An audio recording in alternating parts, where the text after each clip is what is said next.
Welcome back dito sa channel natin. Andito tayo ngayon sa may LRT Balintawak Station. Pupuntahan natin ang isang bagong development ng Ayala Land dito sa Balintawak, ang Ayala Cloverleaf Estate.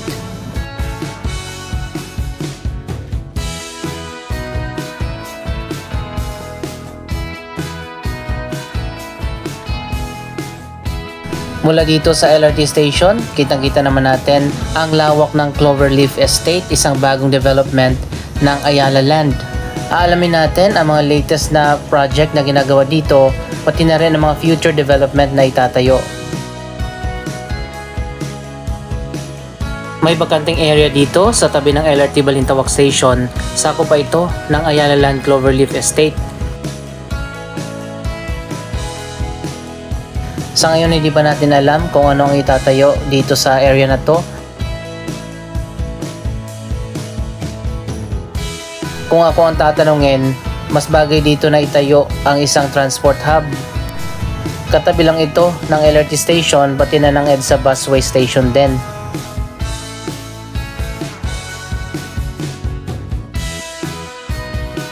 Mas maganda kung transport hub ang itatayo dito ng Ayala.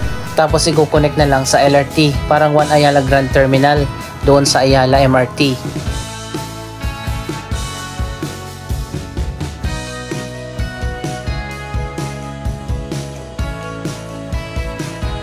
Nasa 11 hectares ang lawak ng Ayala Cloverleaf Estate. Mula dito, pupunta tayo doon sa bandang dulo ng estate dahil doon na nasimulan ang mga proyekto. Ang dami palang palengke dito sa Balintawak, magkakatabi yung mga palengke dito. Sana lang i-modernize ang mga palengke dito dahil napag-iwan na ito sa mga palengke sa mga probinsya na mga air-conditioned na. Malapit dito sa Balintawak Interchange ang bagong Ayala Malls Cloverleaf.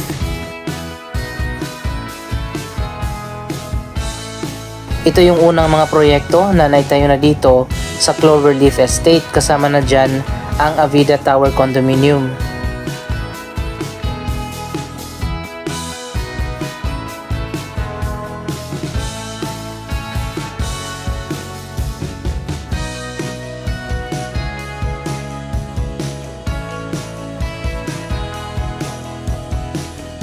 Andito na tayo sa harap ng Ayala Malls Cloverleaf.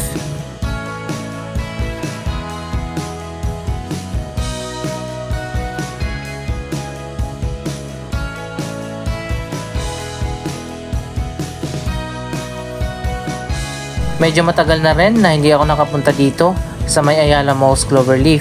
Siguro mga 1 year na yung last update natin at marami na mga bagong developments dito. Nasa harap ng mall ang transport terminal.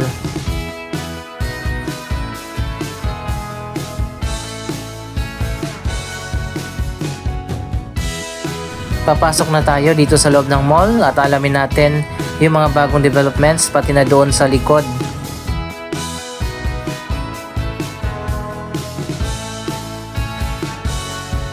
Ibang-iba na ngayon ang Ayala Malls Cloverleaf, napakarami ng tao dito sa loob ng mall. Hindi katulad ng last year na konti lang yung tao dito.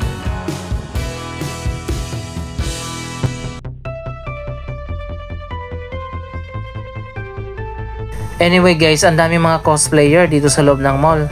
Ano kayang meron dito ngayon?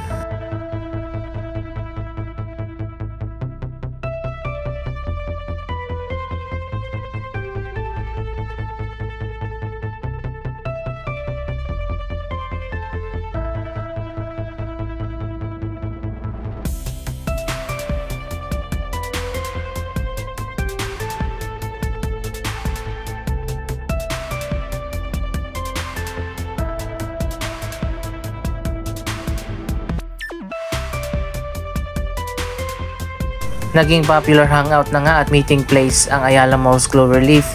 Nag-iisa lang yata yung Ayala Mall dito sa area. Ang pinakamalapit na mall ay ang SM North at Trinoma na medyo malayo din.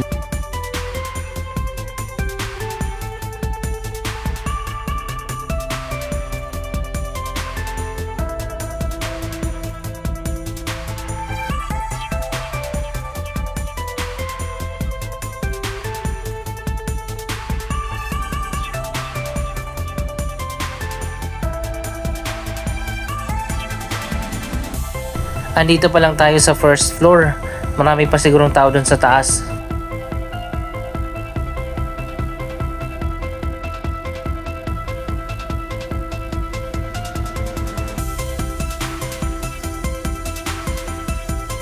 Ang dami ring nagpapapicture dito sa mga cosplayers.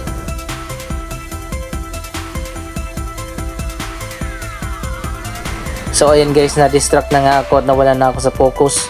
Pero maya maya lang itutuloy natin yung pag-update sa mga latest na development dito sa Ayala Cloverleaf Estate.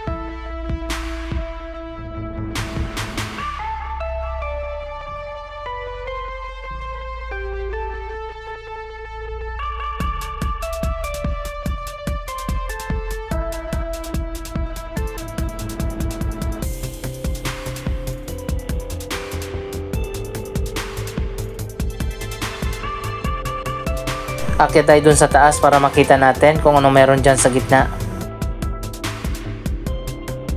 Oh wow, napakaraming tao pala dito ngayon. Panalong panalo ang Ayala Malls dito. Ganito rin yung nangyayari doon sa Ayala Malls Manila Bay na dati ay walang katao-tao. Pero sa ngayon, unti-unti nang nagiging popular dahil dito sa mga convention at mga K-pop at P-pop events. So ayan guys, mula dito sa taas makikita naman natin may mga nagsisimula ng bagong development. Ang Centro, isang 43-story na bagong residential development na meron din kasama mga commercial areas.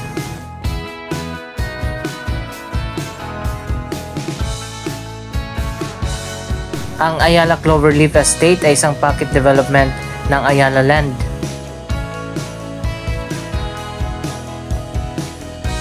Mamaya iikutin pa natin yung buong Cloverleaf Estate. Akit muna tayo dito sa second at third floor, pati na sa fourth floor.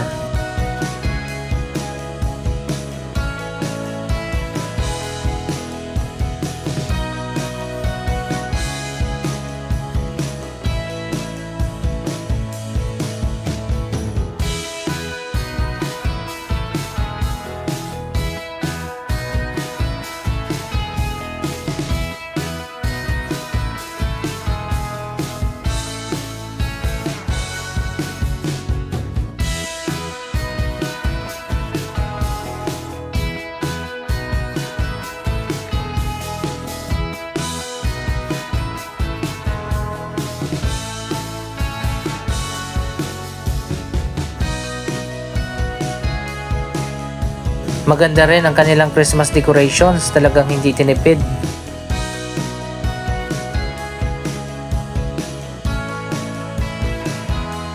Mamaya pupuntahan pa natin doon sa likod.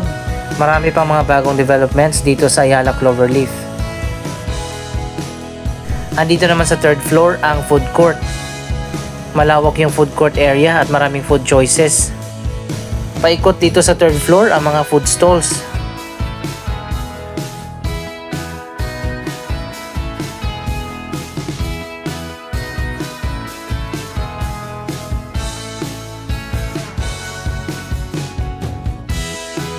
Ang gusto ko lang sa mga Ayala Malls, iba yung pagkakadesign ng kanilang mga mall kumpara sa mga SM at Robinsons Mall.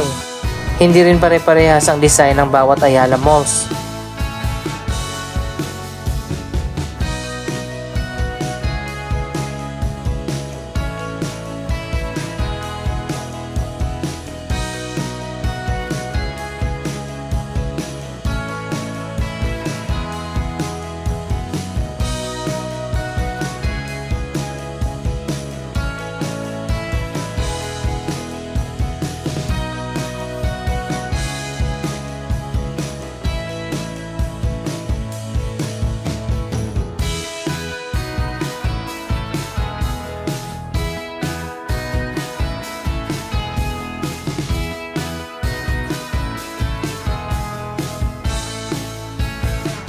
Kahit saan marami kang makakainan dito.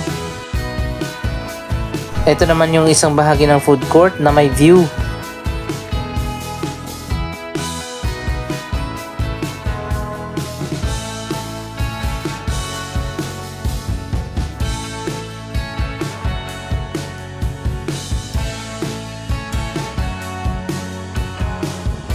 Ayan nga, at kitang-kita naman natin ang mga future na development na nagsisimula na ngayon na itayo dito sa Ayala Malls Cloverleaf. Mga bagong residential condominium, office buildings at commercial shopping complex ang itatayo pa dito.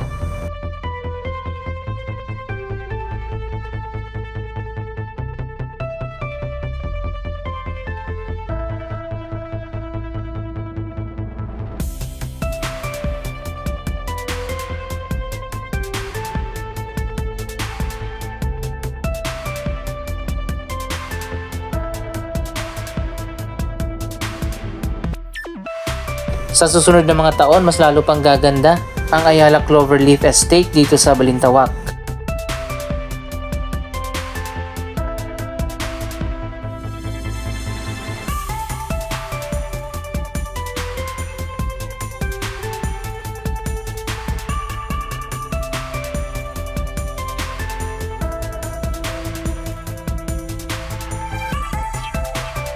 I-comment nyo dyan sa baba kung sino yung kinocosplay niya. Baka Resident Evil, ito pa si Chucky, at may dala pang ang kutsilyo.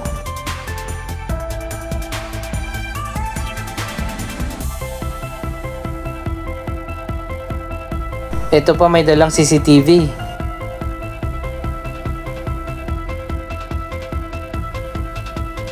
Nandito rin sa 4th floor ang time zone pati na ang cinema.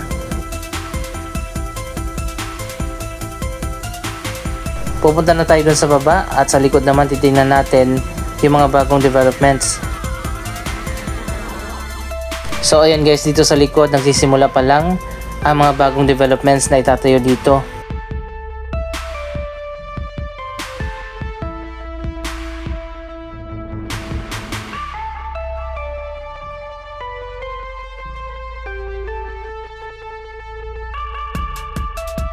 Grabe ang daming developments ng Ayala Land.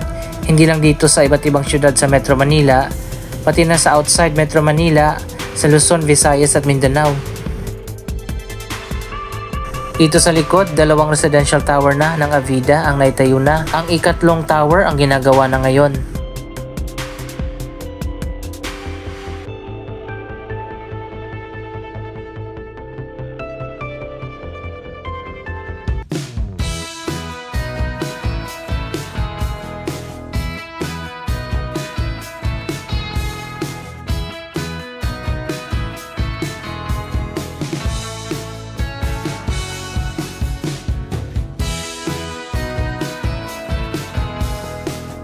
Ito pa yung the rest sa 11 hectares na tatayuan pa ng iba't ibang mga development sa susunod na taon.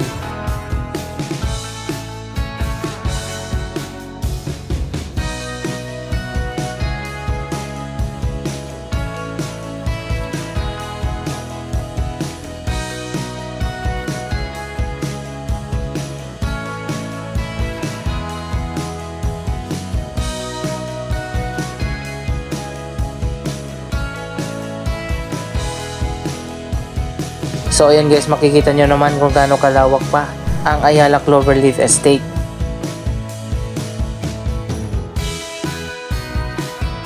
Yung tinayuan pala ng Ayala Malls ay isang dating palengke. At ito namang bakanting area ay isang dating textile factory na binili ng Ayala para i-develop.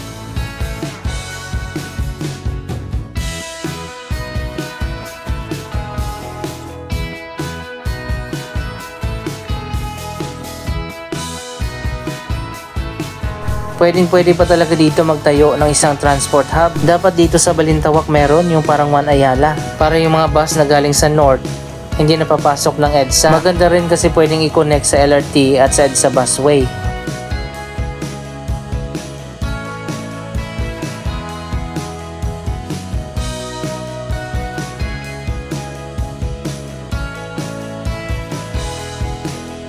Dito na tayo nagsimula kanina sa may LRT station at dito nga tayo dumaan papunta doon sa mall.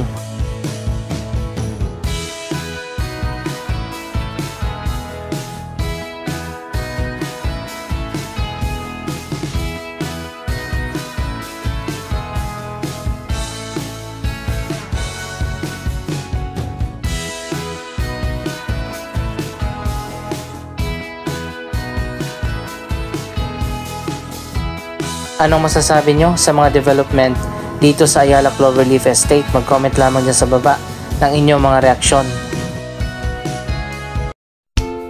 Maraming salamat sa inyong panonood. Don't forget to like, share, comment at subscribe. Thank you for watching.